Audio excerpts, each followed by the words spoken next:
بعد فأعوذ بالله من الشيطان الرجيم بسم الله الرحمن الرحيم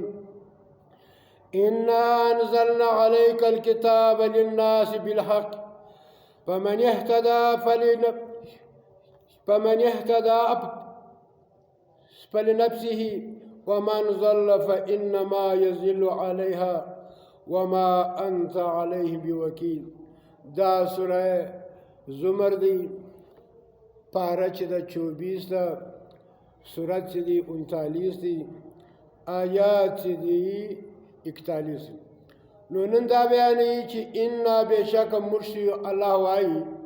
انزلنا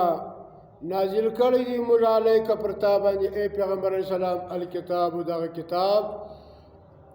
للناس د پاره د خلکو بالحق په اکثر دغه کتاب د ټول انسانیت لپاره الله راستولی دی. دا نه دی چې خالی د شیخ الاسلام مناظر الاسلام شیخ الحدیث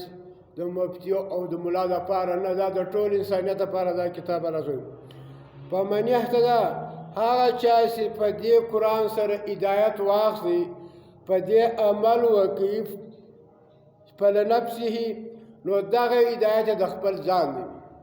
ومن هغه څوک ضل چې هغه ګمراه فإنما پس بېشکه یضل دغه ګمراهي چې ده دا کفر شرک منافقات و بدعت چې دي علیها پر ده باندې که چا توحید ومني، د الله اسلام ومني او نبي ومني، د الله کتاب ومني، هغه هدایت د خپل ذات دپاره حاصل. کوم چا چې د الله او د کتاب څخه انکار وکړي، دا هم شرک دی چې د الله قرآن موجود وي ته د ملا خبره منې، او د الله قرآن موجود وي ته د خپل پیر و د خپل خان و د خپل مور و پلار خبر د الله تر قرآن الوړی، دا شرک دی، دا کفر دی. دغه رقم که ستا د جماعت امیر وي، هغه د الله در کتاب خپل د جماعت خبره الوړی، دا کفر دی، دا شرک دی. نو اوس الله وایي وما انت نه ته پیغمبر علیه السلام علیه پر دی باندې علیهم پر دی باندې بوکیل ذمہ دار، ذمہ دار نه مني ویږي مني نه دې مني نه دې مني، خو پر تا خالی بیان دی. الله الله چې دی یتوفى الانفوس بندوي ارواحان حين موتها په وخت کې د خوب، یعنی کم وخت چې الله چې دی یتوفى الانفوس بند کی الانفوس ارواحان این موتها په وخت کې د مرګ، والتي هغه ارواحان لم تمت فی منامها هغه چې نوي عمره سوي په خوب کې ماښام چې مشتي بي اللهم باسمیک اموت واحیا، دا خوب هم دی لکه سړی چې مړی په ځانې خبر. نو دلته په بدن کې روح یي، خو صرف الله پاک دا غوږونه عقل زړه دا بند کړي،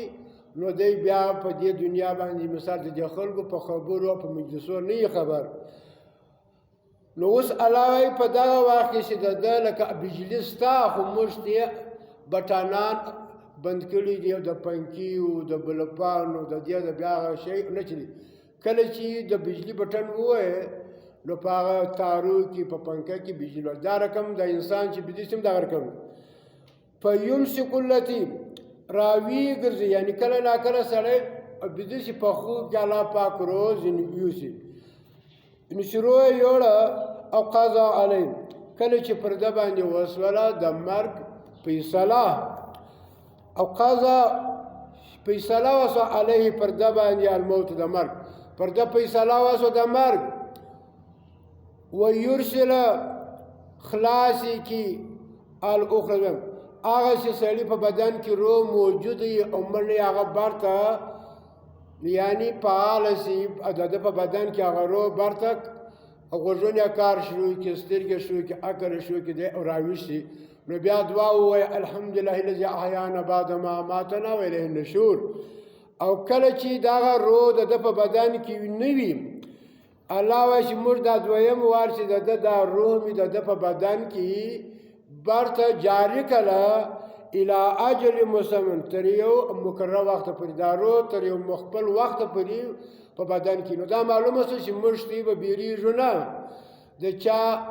د دمکیانو څخه زه به دې مړ کړم که چې شپه راغله بس هغه ځله ته په خپله بیا ورځې بیریږې به نه الله بیا زه تا راویښوم بر ته زه تا تر خپلې نیټې پورې زه تا رسوم ان فی ذلک بېشکه په دا کې چې دی لآیت یو عبرت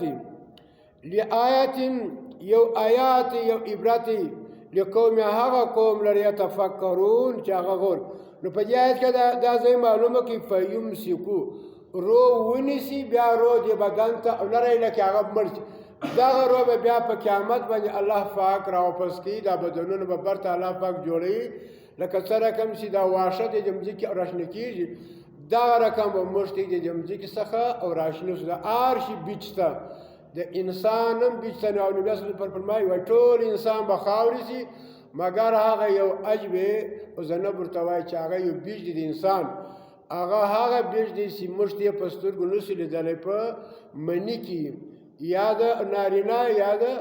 زنانې چې هلته هغه دوه سره میلاو شي کله ناکله هغه زوی و مور ته وشي ماماګانو ته وشي کله ناکله و پلار ته وشي نو دلته الله وایي فیمسک رو مې ونیوله زموږ مسلک پرسته وایي چې کله تا مړی په ډورۍ کې کښېني برته رو راځي رب وایي چې بیا بدن لره او نه راځي ما ونیوله ما یا جهنم ته استوم یا و جنت ته استوم نو الله پاک د وس توفیق راکړي چې الله قرآن زده کړو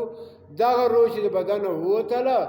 بیا بدن لره او نه راځي په سوره واقعه کې موږ بیان وکړي دا دی په سوره او هغه کې مو کې په زمر کې او په سوره مؤمنون کې په یو کم سل کې اما تعالی وایي چې کله روح مې وکړله بیا دا بدن لره روح او نه راځي مګر په هغه ورځ چې هغه قیامت وي و آخر دعوانا ان الحمدلله رب العالمین